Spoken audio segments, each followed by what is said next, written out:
This is Aesthetically Trained, the podcast. Pushing you to year-on-year progression. With your host, Ross McKinley. Ross McKinley, Aesthetically Trained, the podcast, Season 2, Episode 29, and a very special guest. One of my mentors, a friend, a very clever bloke. You're going to learn loads on this episode. Yusef, welcome. How are you? Ross, thank you. Very good. Yeah, how are you doing? I'm great. Thank you. Now, I don't know whether I introduce you as Yusef from Propane Fitness, Yusef the doctor, Yusef now the complete fitness guy. How should I introduce you? You tell people.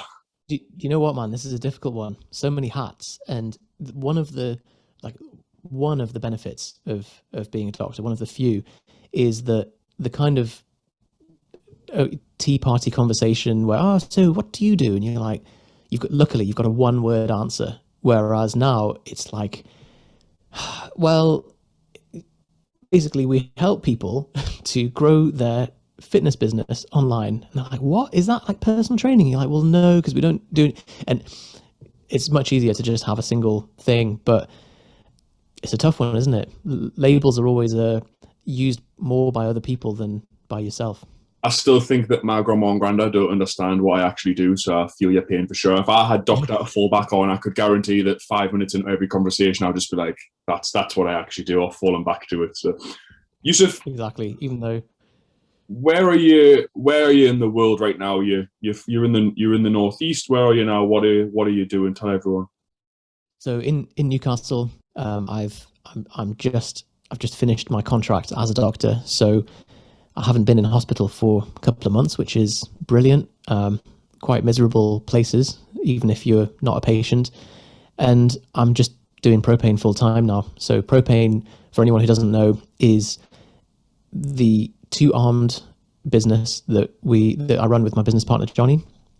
Initially just a kind of soundboard and online coaching website that we set up maybe 2008, 2009.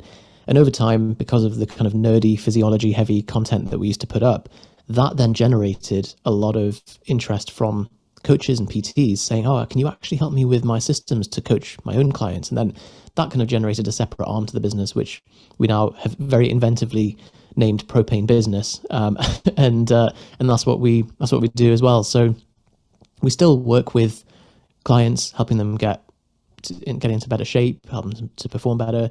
But now we also primarily help coaches to deliver their service online. Fantastic. And I've worked with you as well. So for everyone listening, I've worked with Johnny and with Yusef, and the plan is to get Johnny on in a later episode so we can compare their answers to some of the questions. But today, to kick off, Johnny's going to have some fantastic stories as well, no doubt. But Yusef's story is incredible because, as I kind of alluded to in the beginning, he's been a doctor, which is the trump card of all trump card in every conversation, like we mentioned before at the tea party. But he's actually now transitioned full-time into fitness and business coaching. Propane Fitness for me is for anyone that hasn't followed it in the way that I described, and Yusef, I hope you take this in the best possible way. You two are the best, coolest nerds I have ever had the fortune of meeting online. And you, I think when I first come to both of you, I think you said I said, you have everything that I am not.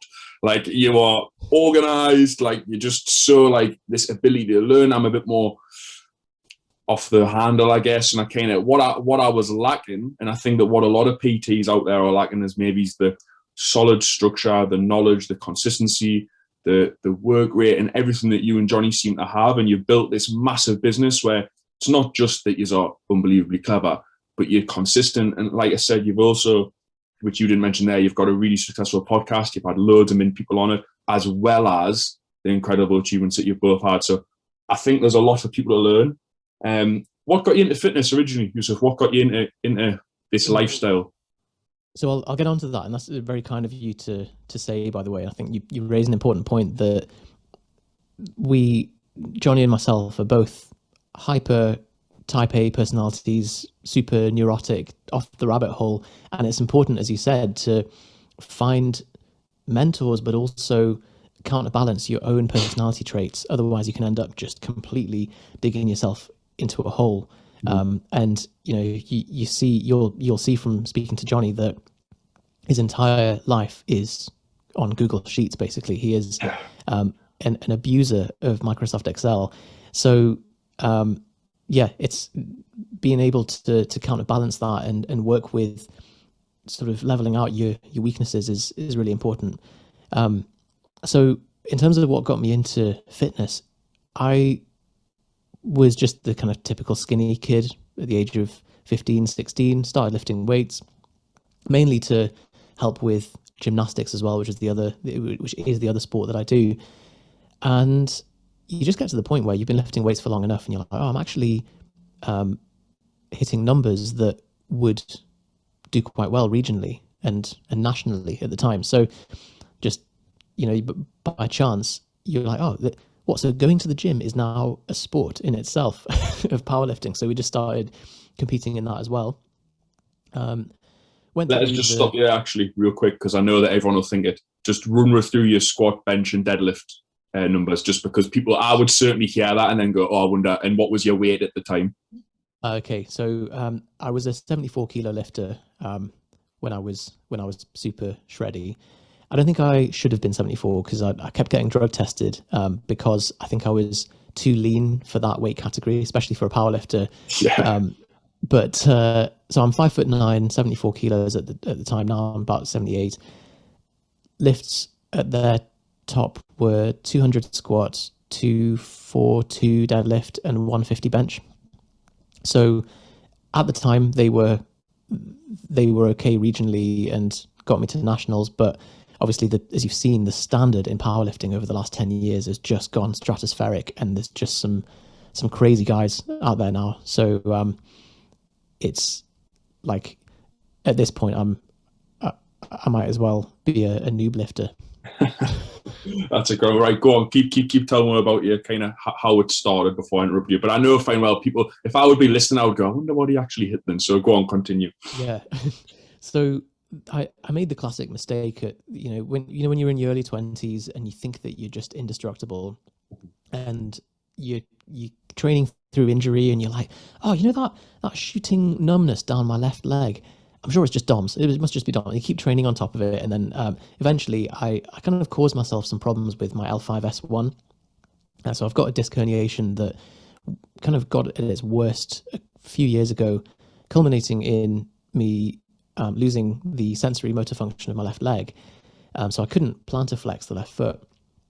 And it just got me thinking, like, this is entirely self-inflicted. Like, I was the one that kept training through the pain, ignoring the signals, and now I've finally done it. And I thought it wasn't going to come back. It took 6 to 8 months until I could kind of slowly regain some of the function of the leg. And it's mostly back to normal now.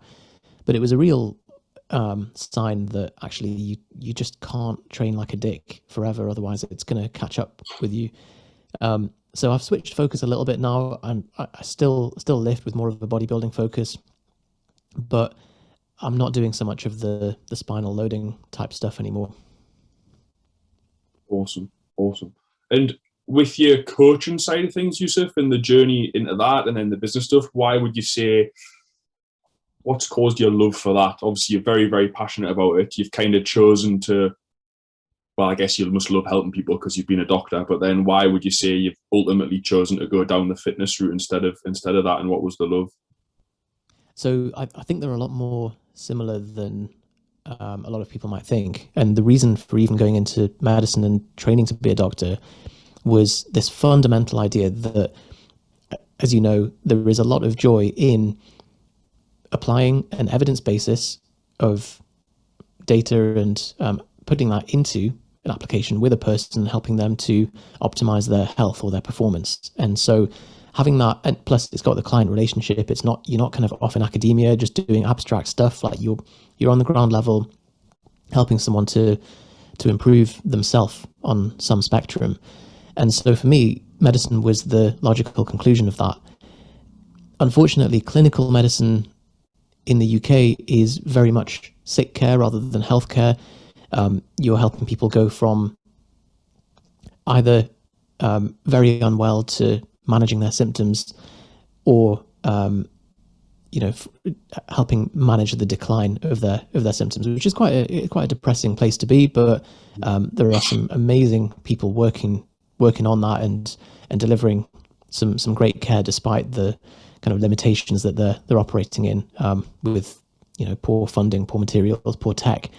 But throughout both, we've kind of done the coaching and the medicine in parallel, and it is very satisfying to work with someone who is motivated to make an improvement in themselves. They will proactively check in with you. They're taking ownership over their health, and it makes me so happy to see people doing that. Realistically, though, the reason that I've gone full-time Propane is just simply a function of it's been something that's been going on for some time, and it's getting to the point where I just had to make the choice. You've only got so many hours in the day, so Propane has just been sort of tugging at my feet for the last few years, and now it's kind of a natural career break in the medical training position that I'm at. So it just makes sense to go jump in with both feet with this. Fantastic. Well, the first question is going to use your knowledge in both areas. So it's a two-parter. It's a two-part question, but I'm going to start with, from a doctor's perspective, that you can imagine the clickbait headlines I'm going to get out of this already for YouTube and for social media. A doctor's answer. From a doctor's perspective. That's it. From a doctor's perspective. They don't want you to know. That's it. You've got all of them planned. From a doctor's perspective, what are the 3 biggest impacts on your health? This is probably going to just be really obvious to you, but I think that's because the populations that we work with as coaches, you just don't see any of this stuff. But the biggest things you can do, the biggest positive things you can do for your health are just not killing yourself. And so not smoking, not drinking excessive alcohol, not being obese, getting more than 2 hours of sleep in a night, you know, the basic stuff. You know, you've got to plug the holes in the bucket before you can start filling it up. And so I know that's a really kind of boring, glib answer, but until people handle that stuff, there's no point trying to optimize anything else. And seeing people smoking outside a hospital or outside the gym always makes me cringe. Perfect. Well, I thought that it would be a very straightforward answer, which is why the second part, and we can pull some similarities hopefully, is from a coach's perspective, what are the biggest impacts on your physique? From a coach's perspective, so again, boring answer, but consistency and adherence. And I think that you'll know for sure, and anyone listening who has coached anyone or worked with anyone in this capacity knows that there's expectation reality, isn't there? Like, we think that the daily material of coaching someone and the daily kind of topics of discussion are like, oh, how many times a day should they be hitting the leucine threshold, and what's their should we do dynamic undulating periodization or linear? But actually it's about, it's a Friday night and I fell off the wagon again and I had 6 pints and then I missed training on Saturday, and it's really just the behavioral management. And so getting someone to just stick with some kind of consistent, gentle, progressive overload is always going to trump coming in and just trashing yourself in the gym. Or try and do both. I would have 6 pints on a Friday and still train on the Saturday morning. That would be my solution. We've all been there. One thing I must ask before we move on, because I think it will be really powerful to hear from you. I speak to a lot of clients, and I'm sure you've had the same, who seem to think that they're someone who doesn't need 6 hours sleep, or maybe they don't need enough sleep, or whatever it is. So people, what would you say to people who suggest or think that sleep isn't important, and what would be your minimum requirement on that, and what are the impacts? Run out of battery there. Sorry. So okay, don't worry. What's the minimum amount of sleep that someone needs? Yeah, so sleep, just in general, sleep. I find that I'm sure you've had the client or the person, whether it's because they're busy with their business or they're busy with that part, whatever it is, and they say, oh, well, I'm only getting, I get people to track their sleep on Sleep Cycle or with the health app or whatever, some form of indicator of sleep on all my check-ins for all my clients. And they'll often say like, oh, well, I'm getting an average of 5.5 hours. And it's like, okay, not enough. But then they believe they're in that special, what is it, 0. whatever percent or 1% of people who only need 6 Everyone hours always on believes they're in the special category, don't they? Yeah, they do. Everyone does. You get people that are like, oh no, I must be one of that. One of the special metabolizers of caffeine that it doesn't affect my sleep. I'm really hard. I can have a coffee at 9 p.m. and it's fine. Like all this stuff is just, as you say, it's rationalizing away, just doing the basics. And Yeah. this is why I think we can never get too far from the basics. And it comes from pride. I've been the same, thinking that we're somehow invincible or special and like, oh, sleeping 8 hours a night, that's just for normal mortals, but I can burn the candle at both ends and I'll be okay. I can train 6 days a week and I can max every day, and all this kind of bravado. So yeah, you just got to look at what is the recommended sleep for your age. It's going to range between 7 to 8 hours. 5.5 hours. I mean, the marginal benefit that you're going to gain from getting that from 5 to 6 or 6 to 7, you're going to notice big changes in your cognition, your performance, your hunger levels, your emotional regulation. You're not going to be as snappy. Like so much of that can be improved from such an easy win. There's some stuff, and I've experienced a lot of sleep deprivation over the last couple of years. Shifting between night shifts and day shifts is the big one for me. So I can work night shifts and I can function just about on them until kind of night 4, where your brain is starting to go into reverse gear. But shifting between nights and days and having to always turn your circadian rhythm upside down is a real challenge for me. And we see this there was a doctor in the Northeast who recently died on the way home from a night shift. He crashed his car, and we know that your reaction speed and your judgment and all this stuff is going to be worse when you're sleep deprived.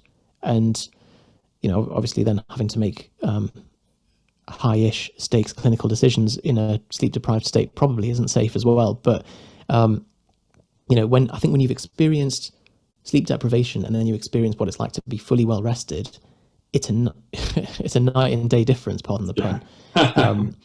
And so I think there's a few of these things, sleep, when you don't meditate for some time and then you reintroduce it and you're like, whoa, I forgot what I was missing here. Yeah. Same with if you're doing stuff like smoking and drinking excessive alcohol and anything that's damaging yourself, and then you remove that, you just see the potential of what your body is supposed to feel like and what it's capable of. Perfect. Well, speaking of what your body's capable of, you don't actually know the questions, but you're flowed in beautifully. Yeah, you can tell you're well versed in these podcasts. Right, I would class you, Yusef. I'm going to blow more smoke up your arse and give you more compliments. But I would class you as a learning expert. That is literally what I've wrote down on my notes here. I've seen you doing breakdancing. I've seen you doing all manner of weird stuff, as well as being a doctor, building an online business. I think it's fair to say, I had some other examples before, but I know that you've done a lot of shit. The point is, I think that you can learn a lot of stuff, and you can probably give us some really good insights into how you've done it. So as a learning expert, what would you say are your biggest tips when it comes to learning or studying that you can pass on?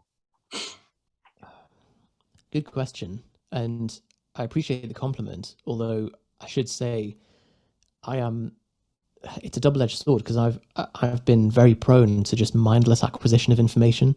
Like if you saw my notes archives, my second brain, it's just thousands of book summaries and notes and things that I've synthesized from stuff. But the difficulty is always in making that bridge from learning to application. And when you speak to Johnny, he is the pro at this, because he's very much like, the way he'll read a book is he'll say, okay, what is the current problem right in front of me now? How can I find a book that addresses that particular problem? And then he'll read it up until there's an actionable insight in it, close the book, go and do it, and then come back. So he's very much biased towards action, which I think is a better way to go about it. So I guess to answer that question, what is the problem you're trying to solve?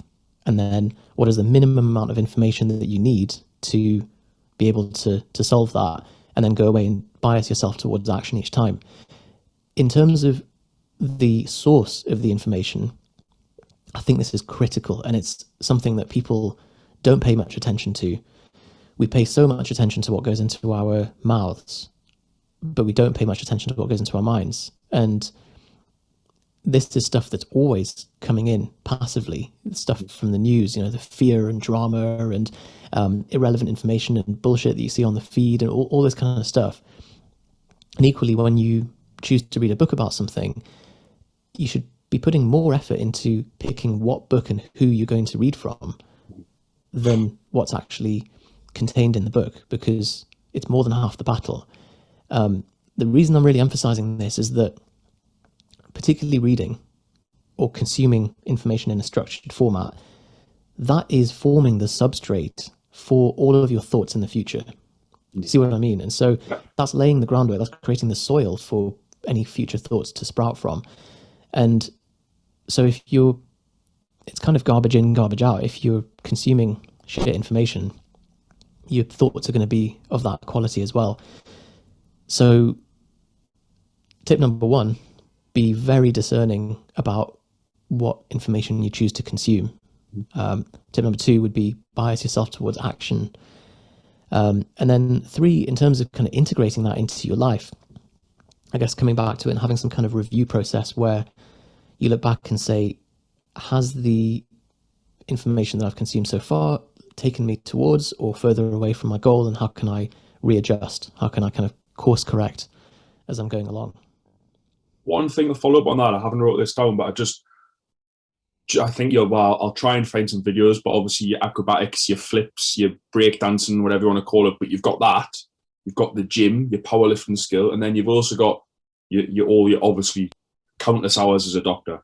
Do you think that pursuing something like the breakdancing or the acrobatic stuff and the flips, do you feel like that almost being something completely different, but the capacity to learn in that area is maybe helping you have creativity and some ability to learn in others? Do you think that actually maybe it's not obvious, but it ties in somehow, do you think? Yeah, like is there some crossover between learning really different do you think that's skills? helped you? And are you pursuing anything like that at the moment? Anything different at the moment?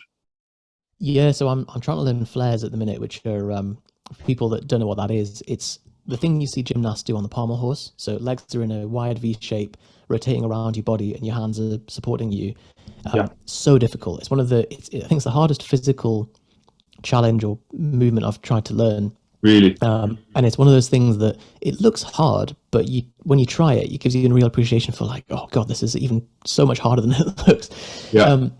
But yeah, so like in terms of do different disciplines that are kind of seemingly uncorrelated affect each other? I would imagine so. If you train the neuroplasticity enough in several different directions, there's going to be these kind of linkages, the kind of integrations between different areas. I can't remember who it is that talks about the 8 types of intelligence. Mm-hmm.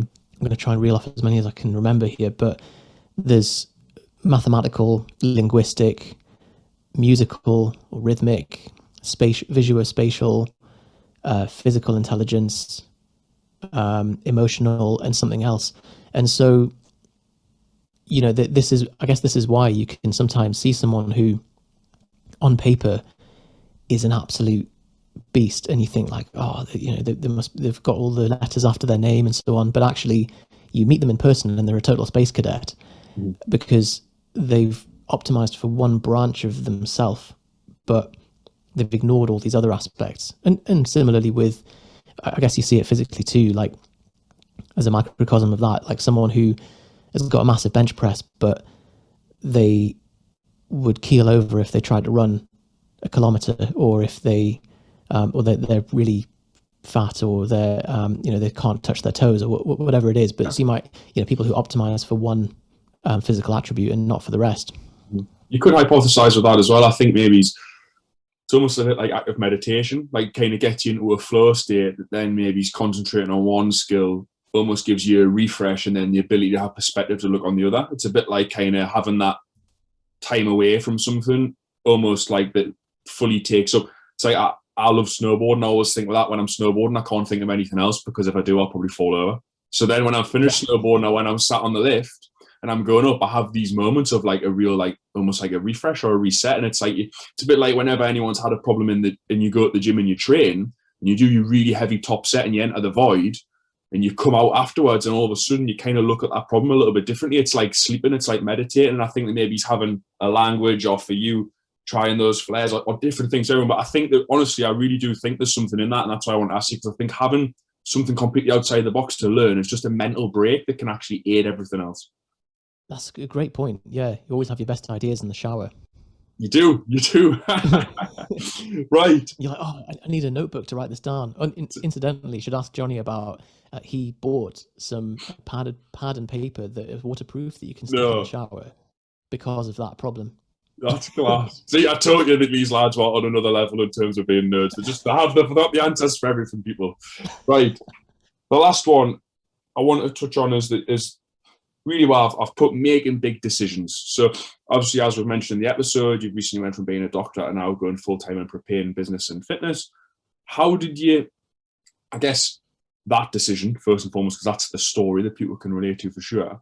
But how do you, Yusef, make big decisions? So some of the men that are listening, typically between 25 and 40, whether they might be thinking about a career change, could be also a relationship change, could be anything, but making big decisions. I mean, that I imagine, and I can have a little bit of context for people. When I was younger, I've mentioned before, I played football to a half decent level, stopped that. I was a plumber, would you believe, fully qualified heating and gas engineer for a very short period. But I remember specifically when I gave that up, I'd already tried my dream of being a footballer, and I'd done it relatively. Come home, get a proper job, then I was a plumber. And then I went from the thing of, right, actually, I don't want to be a plumber. I want to go to uni. I want to be a PT. I want to be a coach. So again, that was effectively leaving a salary, a trade, get a trade behind you, as always say up north, which you'll know, and doing that and leaving. So I kind of had it myself. And also as well, when I left uni, the gym and having my gym and then leaving that to go into aesthetically train full time. However, all of those pale in comparison to being a fucking doctor and leaving that to go and do your dreams. So talk us through it, mate. How did you do it? Well, you're an absolute dark horse. I didn't realize you'd been through so many. Don't ask us to hang a radiator. I couldn't do it now. Oh, actually, I've been meaning to give you a call. Yeah. So it's, yeah. I mean, you'll have experienced so much of this as well, where you go onto a certain life path, and usually it's because we are living in the inherited cultural values of our religion or our culture or our parents or whatever, and they push you on a certain track. I mean, I was lucky. Although my dad was Egyptian, he wasn't the typical, like, you must be a doctor or engineer or lawyer, and that's it. You know, that's the classic kind of Arab or Asian parent will force you into those three tracks. But I was working in an investment bank in finance in Scotland, and there was a quote that I read from Earl Nightingale that was something like, don't fear pursuing your dreams because of the time that it might take, because that time is going to pass anyway. Mm-hmm. And that was when I was considering going to study medicine and doing this. And at the time I was like, but I've already picked a path now, and I've already done the uni thing, and I've just got to live with my decision. And then thinking that, I was like, well, actually, okay, 10 years is still going to pass anyway. And if it does, and I do really well, and I'm a good little boy, and I put some work into this investment banking, what's going to happen? Well, I'll be in that guy's chair over there, my boss, who is miserable. He's on slightly higher pay, but he's still doing the same kind of stuff. And I don't want to be in that position. So it's like, right, well, I guess the decision's made for me then. It was a very, Earl Nightingale basically nipple crippled me into doing a career change. So I think from that perspective, very, very helpful to read the book, The Way of the Superior Man by David Dada, where he talks about this phenomenon of, the chapter is actually called Live as Though Your Father Was Dead.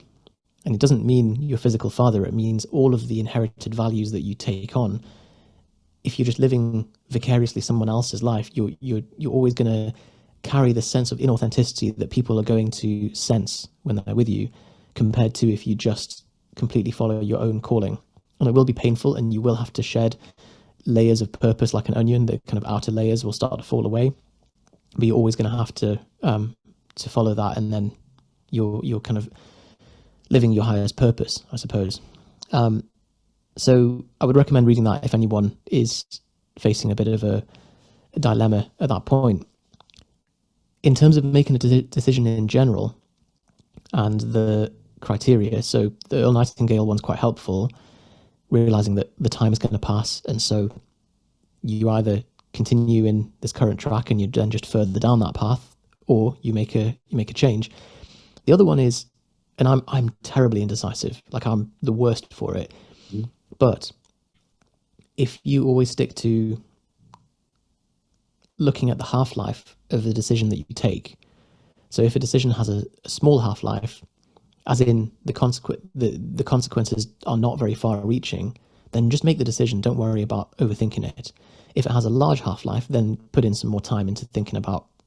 So, for example, deciding whether you're going to have the burger or the steak for lunch is like, it's got a very small half-life.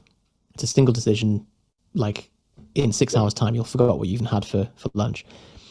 But if it's what are you going to subscribe to as your meal prep service for the next year, then that's got a longer half-life. And so that's something you want to put a bit more thought into. Or what, as you say, like what's your career path going to be? Like who's your life partner going to be? All of this stuff. Do you have a process for that? Like anything, do you write down the pros and cons? Did you do that with leaving obviously your role as a doctor? Do you write down like pros? Maybe it's like this, I don't know, that could be that you write down the salary of one's a pro, free time, purpose.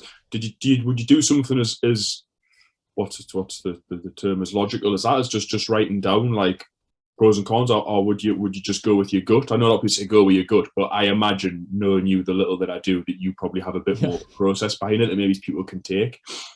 Yeah, you've already guessed it there, which is the balanced scorecard approach. So if it's a career, yes, you'd look at what are the variables in a typical career. So time, freedom of location, freedom of time,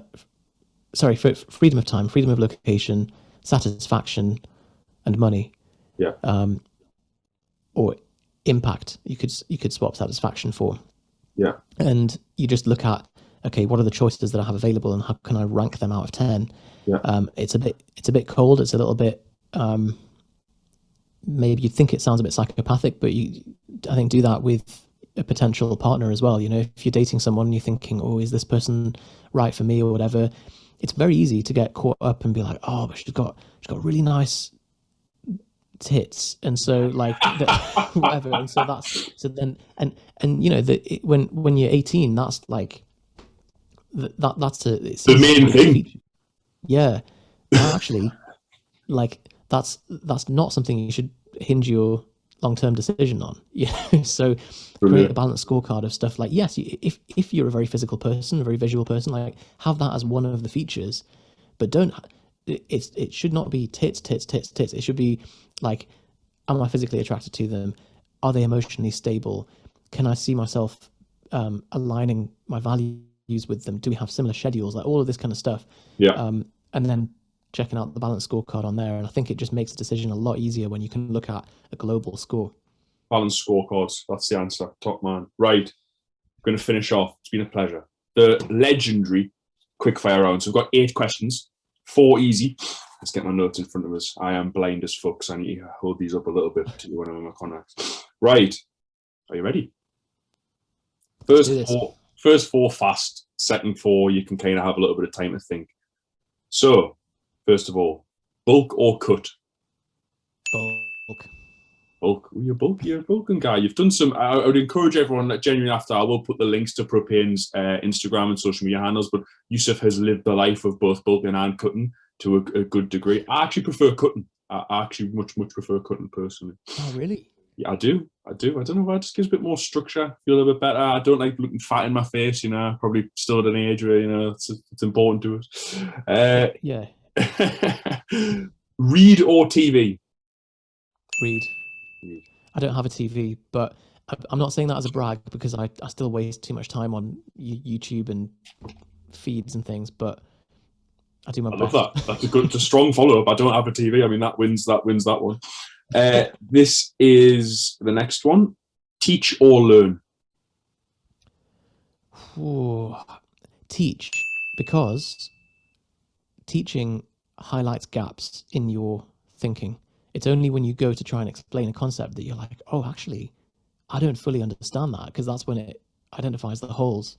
Brilliant. That's a great answer as well, mate. Right, this one was really specific. I mean, I've tried to make it more specific to you, but this one, I think in particular, when I thought of you, I thought this was a good one. Would you rather master one thing or be competent at lots of things? Oh, Ross, this is a difficult one. This is the one I wrestle with all of my life. I'm gonna have to say competent at all things. Yeah. But I'm really on the fence about it. I can See, see the. I think that you are a master at one thing person. You're just taking the piss and trying to master several. I think that's the way that you went about it. Right, and then the last four. And I'll ask everyone these four questions, Yusuf. So make sure you give a good, solid answer, because I will compare you to other people. Okay. So, Pressure's what is the worst place you have ever visited? Oh. The worst place I've ever visited. Mm-hmm. I mean, I lived in Stockton for 3 years, and that wasn't great fun. Was it the worst though? It was. It is what you make of it, though, isn't it? I suppose if you're in a good mental state, even if you're living in a bit of a shithole, like it's. There's no positive spin on this. I want to know what the biggest dive you've been to is, where you're telling someone not to go back. You've just met a girl, you take them on a date. You don't want you might still take them to Stockton for old time's sake, but you wouldn't take them to Beirut or fucking well somewhere like that, do you? to Baghdad. That's it. Right? Oh man. Do you know what? I don't know. I think everywhere's got their character. Like my family are from Cairo, and there's some horrendous bits of Cairo, but it's got the character, and I don't know. I'm gonna pin it. I'm gonna put it down as Stockton if you don't give us a clearer answer. So you're happy to go with Stockton. Very sorry for any Teesside listeners here, but it's gonna have to be that, just because I'm not being inventive. The other side of that, and the next question: what is the best place? I love Newcastle, man. I think good man. Good. I think it's the perfect blend of, because it's big enough to still have the novelty, and you can eat out at different places, and you can actually do things in it. Mm-hmm. But it's small enough that you can walk across it in half an hour. Yes, I love Newcastle. The people are lovely. People like yourself. It's produced the original OG Ross McKinley. So something like that. No, I do love Newcastle. I must say, I sometimes find it a little bit small. Sometimes, if I'm honest. But I do love it, and it's right what you say. It's just friendly in it. I always say, like, even when I'm in Leeds, I know it's not that much for the south, but I'm just like Newcastle. I think Newcastle's just friendly. So that's another one that you notice from the contrast, don't you? When you go to London, and like, have you seen there's a sketch of like a news report of a northern man has been terrorizing Londoners by looking them in the eye and saying, "You're right." Londoners are not sure what to say in response, and it's like they just don't speak to their neighbours. They don't say hello. Like, you get on the tube and like no one's looking at each other, and like if you try and start a conversation with someone in London, they instantly are like, suspicious. "What are you selling?" Or like, "Are you trying to work with me?" Whatever. Class. Right. Last two. What is the worst piece of advice you've ever been given? Oh. I'll buy you a little bit of time while you think. This one could also maybe be something that you hear repeatedly, not necessarily to you, but you just categorically don't agree with. If it's not something, maybe you've had only good mentors. So it could be something that's been said to you, or it could be one that you hear repeated a lot, a quote. I know we're like a lot of the same quotes from Naval and Jordan Pearson and stuff. So imagine you've heard a lot of good stuff, but equally, is there one what you could share where you go, no? Sure. So the trope of be yourself, I think, doesn't make sense. I don't think there is such a thing as your authentic self. And people use it as a get-out clause, or as kind of a crutch to just follow their old habits. And there's nothing about your existing habits that's particularly sacred or holy. I think you can express your best self by seeking to improve. But this idea of just be yourself is very nebulous, and at the very kind of deep level, do you as an entity even exist at all? You know, there's if you listen to people like Gary Webber, once you take away all the labels from someone, they are just consciousness and they're completely formless. And so I think that's quite an empowering thing if you can let go of that, because then it means that you can reinvent the yourself. entire world is your oyster. Yeah. Awesome. You kind of turned that into a positive somehow. I don't know how. And then the last one, you might be able to guess. What is the best piece of advice to close the show?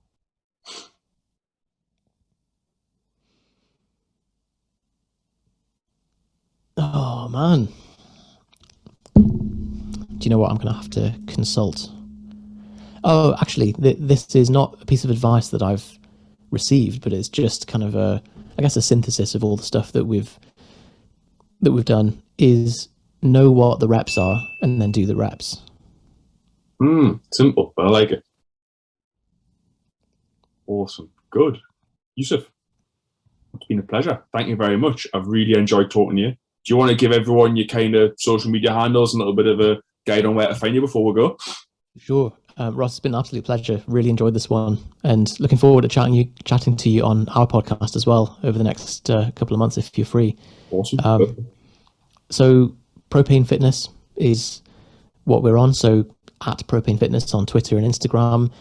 You can find us on YouTube as well. We are hammering the YouTube at the moment, so you'll certainly enjoy some of the stuff on there. I try and deconstruct things like NoFap, Herbalife, Huel, all of these kind of going after the faddy stuff and trying to have a bit more of a reasoned approach to this stuff.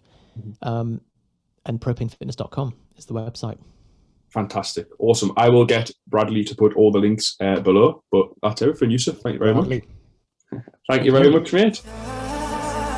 You've been listening to Aesthetically Trained, the podcast. Don't forget to like, subscribe, and spread the word.